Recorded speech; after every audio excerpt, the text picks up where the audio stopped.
علیکم ورحمۃ اللہ وبرکاتہ۔ میرے محترم بھائیوں، بہنوں، عزیزوں، دوستوں، نوجوانوں، بچوں، بچیوں، آپ سب کو رمضان المبارک کی مبارک ہو۔ 1445 ہجری کا 2024 کا رمضان پاکستان میں اس وقت افطاری کا وقت، عصر کے بعد کا وقت ہے۔ افطاری میں کوئی 1 گھنٹہ باقی ہے، تو میں آپ سے مخاطب ہوں۔ میرے اللہ تعالیٰ نے ہمیں ایک خوبصورت حکم دیا ہے غریبوں کی امداد کے لیے، اور اس کے لیے بڑی خوبصورت تعبیر ہے جو پورے قرآن میں اور کسی عمل کے لیے نہیں ہے۔ وہ اللہ تعالیٰ نے ایک جگہ فرمایا فَلَاقْتَحَمَ الْعَقَبَةَ وَمَا أَدْرَاكَ مَا الْعَقَبَةُ فَكُّ رَقَبَةٍ أَوْ إِطْعَامٌ فِي يَوْمٍ ذِي مَسْغَبَةٍ يَتِيمًا ذَا مَقْرَبَةٍ أَوْ مِسْكِينًا ذَا مَتْرَبَةٍ ثُمَّ كَانَ مِنَ الَّذِينَ آمَنُوا وَتَوَاصَوْا بِالصَّبْرِ وَتَوَاصَوْا بِالْمَرْحَمَةِ أُولَئِكَ أَصْحَابُ الْمَيْمَنَةِ۔ اللہ تعالیٰ نے اعمال کے لیے ترغیب کے لیے مختلف تعبیرات استعمال کی ہیں۔ یہ بالکل انوکھی تعبیر ہے مال کو خرچ کرنے کے لیے، کہ کیوں نہ گھاٹی کو کیوں نہ کودا وہ گھاٹی پر میں۔ اس کی ہم آج اس کی طاقت کو سمجھ نہیں سکتے کہ آج جہاز ہیں، گاڑیاں ہیں، موٹریں ہیں، پل بن گئے ہیں، تو اس کو 1400 سال پیچھے لے جائیں کہ سفر ہے، آگے چڑھائی بھی ہے، آگے کھائی بھی ہے، اور اس کھائی کو پار بھی کرنا ہے۔ کوئی پل نہیں ہے، جہاز نہیں ہے، گھوڑا ہے۔ یہ ہوتا تھا کہ پھر نیچے اتر کر پیدل دوسری چڑھائی پہ چڑھتے تھے۔ کچھ لوگ ایسے ہوتے تھے جو گھوڑے کو اٹھاتے تھے پیچھے سے لا کر، وہ چھلانگ لگاتا تھا، اور اس میں جان کا بھی خطرہ ہوتا تھا کہ گھوڑا نیچے گر سکتا ہے، اور وہ پھر الحمدللہ پار اگلے کنارے پر جا کر گھوڑا اترتا تھا۔ تو اس میں اشارہ ہے کہ تمہاری طبیعت پر یہ مشکل کام بتا رہا ہوں۔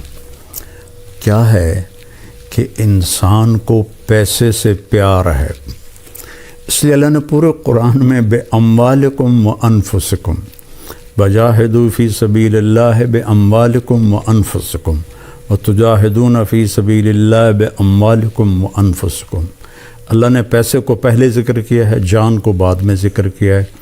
حالانکہ جان کی قیمت زیادہ ہے، پیسہ تو اس کے مقابلے میں کچھ بھی نہیں ہے، لیکن انسان ایسا حریص ہے کہ اپنی جان کو پیسے پہ لٹا دیتا ہے۔ خاص طور پر جو آج کی دوڑ لگی ہوئی ہے، لوگوں کو نہ اپنی صحت کی پرواہ ہے، نہ بچوں کی پرواہ ہے، نہ گھر کی پرواہ ہے، بس سارا دن پیسہ پیسہ پیسہ، تو پھر اسے خرچ کرنا مشکل ہوتا ہے۔ تو اس لیے اللہ نے یہ ایک خوبصورت تعبیر دی، لگاؤ چھلانگ۔ ہماری پنجابی کی ایک مثال ہے، جھگی پھوک تماشا ویکھ۔ ایک دفعہ لگاؤ تو صحیح اللہ کے نام پر، پھر دیکھو وہ کیسے دیتا ہے۔ تو پھر فرمایا کہ وما ادراک ما العقبہ، تمہیں پتہ ہے وہ کون سی گھاٹی ہے جس کو چھلانگ لگا کے پار کرنا ہے؟ وہ ہے فق و رقبہ۔ جن لوگوں کی گردنیں پھنسی ہوئی ہیں، کوئی بیماری میں ہے، کوئی قرضے میں ہے، کوئی قید میں ہے، کوئی کسی مشکل میں ہے، جس کی بچی جوان بیٹھی ہے، ہاتھ میں ایک پیسہ نہیں ہے، کوئی بیمار ہے، علاج کے لیے کچھ نہیں ہے، کتنے مسائل ہیں کہ گردنیں پھنسی ہوئی، کوئی قرض میں ڈوبا ہوا ہے تو اس کی گردن پھنسی ہوئی ہے، تو اس کو اللہ نے پہلے فرمایا گردنوں کو آزاد کروانا، گردنوں کی گرہ کو کھولنا، فق و رقبہ، اس کو رقبہ کہتے ہیں، فق و رقبہ۔ گردنوں کو افق کہتے ہیں کھولنے کو. تو اگر آپ اپنے چاروں طرف نظر دوڑائیں تو کروڑوں نہیں اربوں انسان ہیں جن کی گردنوں میں پٹا پڑا ہوا ہے مختلف مصائب کا، مسائل کا، چونکہ سود کی وجہ سے پیسہ سمٹ کے چند ہاتھوں میں آ گیا ہے، اور عموماً لوگ روٹی سے بھی محروم ہیں. تو ان کا فک و رقبہ، گردنیں چھڑانا، او اطعام فی یوم ذی مسغبۃ، کھانا کھلانا بھوکے کو کھانا کھلانا. مجھے ایک بات یاد آ گئی، 1982 میں نظام الدین گیا تھا ایک چلے کے لیے. تو میں نماز کے بعد تھوڑا ٹہلنے کے لیے باہر نکل جاتا تھا. ایک جگہ سے گزرا تو ایک فقیر بیٹھا تھا سفید داڑھی. تو کہنے لگا کھانا کھلا دو بابا بیٹا. تو میں نے آزمانے کے لیے کہا آپ کھائیں گے؟ ہاں جی. میں نے کہا آؤ. تو میرے ساتھ جلدی سے اٹھ گیا. میں گیا آگے، ایک اچھا سا ہوٹل تھا، میں اسے وہاں لے گیا. میں نے کہا بابا جی کیا کھاؤ گے؟ کہنے لگا بریانی کھاؤں گا. تو میں نے بریانی کا آرڈر دیا. ایک بڑی پلیٹ آئی، اس پر ایسے ٹوٹ کے پڑا. میں نے پوچھا اور منگاؤں؟ میں نے ایک پلیٹ اور منگوائی. پھر اس نے وہ ایسے ایسے ایسے ایسے ایسے ایسے کھا کے، جب وہ کھا کے اس نے سر اوپر کر کے کہا الحمدللہ بیٹا آج 3 دن کے بعد کھایا ہے. اور ایسے پتہ نہیں کتنے پڑے ہوئے بھوکوں کو کھانا کھلانا. یتیم ذا مقربہ، یتیم بھی ہے رشتہ دار بھی ہے، اس پہ خرچ کرنا. مسکین ذا متربہ، مسکین جو مٹی میں مٹی ہو کے پڑا ہوا ہے، جو ضرورت تو کیا اس کے پاس سانس لینے کے لیے بھی دم گھٹ رہا ہے اس کا. ان کو میرے اللہ، ان اعمال کو سب مال خرچ کرنے کے لیے ہیں. اس کو اللہ نے کہا گھاٹی پھلانگنا، چھلانگ لگانا. منزل تو اسی وقت ملتی ہے جب آدمی گھاٹیاں پار کرتا ہے. اور شیطان کہتا ہے، ایک دفعہ شیطان کی ملاقات ہوئی اللہ کے محبوب صلی اللہ علیہ وسلم سے. تو آپ نے پوچھا تیرے دشمن کتنے ہیں؟ کہنے لگا 15. آپ نے پوچھا کون کون سے ہیں؟ کہ سب سے پہلا نمبر تو آپ کا ہے. پھر اس نے گنوائے تو اس میں ایک یہ تھا، وہ سخی جو اللہ کے نام پر بے دھڑک خرچ کرتا ہے وہ بھی میرا دشمن ہے. اور ایک اور یاد آ گیا، اور وہ بندہ یا بندی جو ہر وقت باوضو رہتا ہے وہ بھی میرا دشمن ہے، اس سے بھی مجھے ڈر لگتا ہے. اور شیطان نے کہا کہ میں سخی نافرمان سے ڈرتا ہوں اور بخیل عبادت گزار سے نہیں ڈرتا، کہ مجھے ڈر ہوتا ہے کہ اس کی سخاوت اسے جنت میں لے جائے گی، یہ جتنے بھی سجدے کر رہا ہے اس کا بخل اسے جہنم میں لے جائے گا. تو اللہ کے نام پہ خرچ کرنا، وما تقدموا لانفسکم من خیر تجدوہ عند اللہ وخیرا واعظم اجرا. جو میرے نام پہ خرچ کرو گے کل قیامت کے دن مجھ سے لے لینا. اس ایک حدیث بھی یاد آ گئی بڑے مدت کے بعد، یا ابن آدم افرق من کنزک عندی لا غرقا ولا حرقا ولا سرقا اوفیکہ یوم تکون احوج الیہ. میرے بندے اپنا مال میرے خزانے، میرے بینک میں جمع کرا دے. آج کی زبان میں ترجمہ کروں، اپنا مال میرے بینک میں جمع کرا دے. نہ یہ کرپٹ ہوتا ہے، نہ یہ ڈوبتا ہے، نہ یہ جلتا ہے، نہ اسے آگ لگتی ہے، نہ یہ پانی میں ڈوبتا ہے، اور نہ یہ ناکام ہوتا ہے، بلکہ تیرا مال میرے پاس آ کے ملٹی پلائی ہوتا رہتا ہے. اور جس دن تو قیامت کے دن محتاج ہوگا سارا تجھے واپس کروں گا جنت کی شکل میں۔ تو رمضان کے مہینے میں زکوٰۃ دی جاتی ہے۔ تو میری سارے بہن بھائیوں سے جہاں جہاں میری آواز جا رہی ہے گزارش ہے کہ زکوٰۃ بھی دیں، زکوٰۃ کے اوپر بھی دیں۔ اللہ کے فضل و کرم سے میں پچھلے 40 سال سے لوگوں میں اپنی ہمت کے مطابق مال تقسیم کرتا رہا۔ پھر اللہ تعالیٰ نے بچے جوان ہوئے، ساتھی مل گئے، تو ہم نے فاؤنڈیشن کی بنیاد رکھی 3 سال پہلے۔ تو اب اللہ کے فضل و کرم سے اس کی شاخیں دنیا میں پھیل رہی ہیں اور ملک میں بھی خدمات ہو رہی ہیں۔ ابھی بھی ہماری فاؤنڈیشن نے 2000 گھروں میں راشن تقسیم کیا۔ ہماری فاؤنڈیشن تلمبا میں ہے، لیکن ہماری ٹیم کہاں گئی؟ جنوبی پنجاب، سندھ، بلوچستان، جو جھونپڑیوں میں رہ رہے ہیں لوگ اور ایک ایک دانے کو ترستے ہیں، ان تک جا کر پہنچایا راشن۔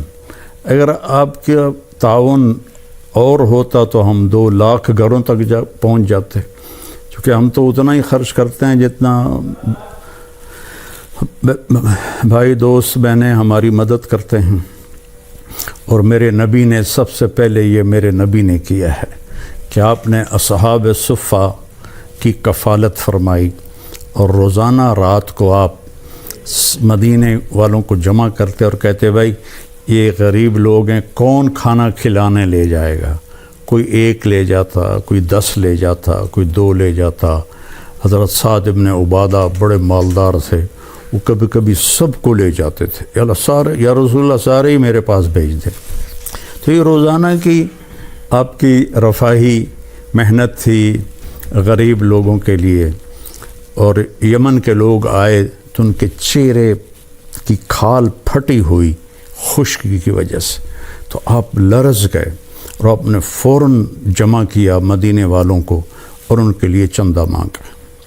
تو یہ میں اپنے لیے تو میرے مدرسے پچھلے کتنے سالوں سے اللہ مجھ سے کام لے رہا ہے، میں نے کبھی اس طرح بیٹھ کے مدرسوں کے لیے چندہ نہیں مانگا، لیکن جب سے یہ غریبوں کی دعائیں سنی اور ان کی ضرورتوں کو پورا ہوتے دیکھا۔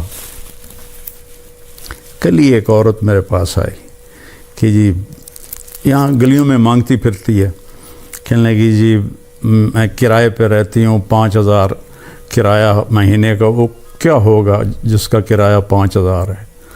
تو 3 مہینے سے کرایہ نہیں دیا اور اب مالک مکان نے کہا کہ گھر خالی کر دے، میں بیوہ ہوں، میرے پاس کچھ بھی نہیں، تو میرا 3 مہینے کا کرایہ دے دو۔ تو میرے آنسو نکل آئے، میں نے 15000 اس کو پکڑایا تو وہ میرے پاؤں میں گر گئی، حالانکہ 15000 کیا چیز ہے، میرے پاؤں میں گر گئی۔ ایسے کروڑوں لوگ ہیں اور اللہ ہمیں توفیق دے رہا ہے، ہم غزہ بھی پہنچا رہے ہیں، اللہ کے فضل و کرم سے ہمارا لنک بن گیا ہے، وہاں بھی ہماری امداد جا رہی ہے، اور ساتھی ہمیں وہ غزہ کے نام پر بھی تعاون کر رہے ہیں، اور یہاں جو ہماری فاؤنڈیشن ہے اس کے لیے بھی تعاون کی میں درخواست کروں گا۔ کینیڈا میں بھی ہمارا دفتر ہے، کینیڈا والے وہاں جمع کرا دیں، پاکستان والے ہمارے تلمبے میں دفتر ہے وہاں جمع کرائیں، اور کھل کے جمع کرائیں۔ یہ سارا آپ کا مال ہے جو آخرت میں آپ کے لیے جمع ہو رہا ہے۔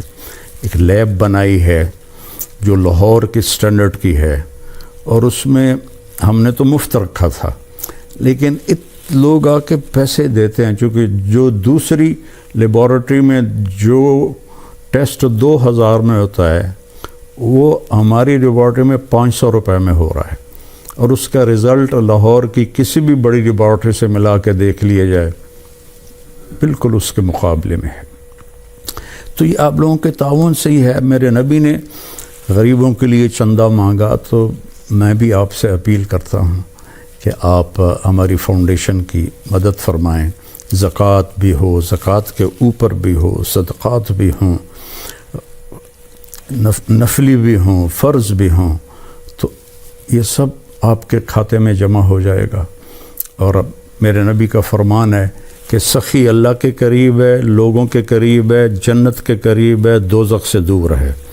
اور بخیل آدمی اللہ سے دور ہے، جنت سے دور ہے، لوگوں سے دور ہے، جہنم کے قریب ہے۔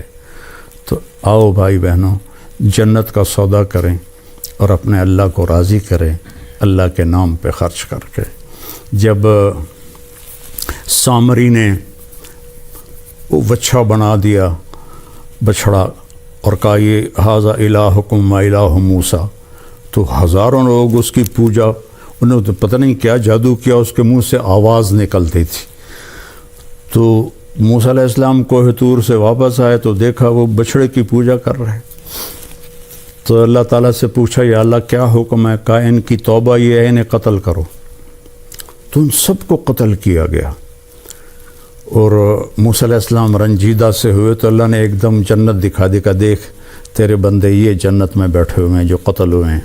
سامری کو پکڑا، جب اس کو قتل کرنے لگے تو اللہ جبریل آ گیا کہ اللہ کہہ رہا ہے اسے قتل نہ کرو، اسے چھوڑ دو، یہ ویسے ہی مر جائے گا۔ موسیٰ علیہ السلام حیران ہو گئے، یا اللہ سارا کام تو اس نے خراب کیا، وہ ساری بے ایمانی تو اس کی تھی، سارے نے سجدے تے پا چھڑیا، تو انہوں فرما رہے ہو بھی چھڑ دے وہاں کی وجہ ہے؟ اللہ تعالیٰ فرمائے کم وقت سخی ہے بڑا، تو سخی نو قتل کرنا مینو چنگا نہیں لگتا، اے آپے نو میں مار دیواں گا۔ تو وہ بخار سے مر گیا تھا۔ تو میری اپیل ہے آپ سب سے کہ آپ کھل کے تعاون فرمائیں۔ السلام علیکم ورحمۃ اللہ۔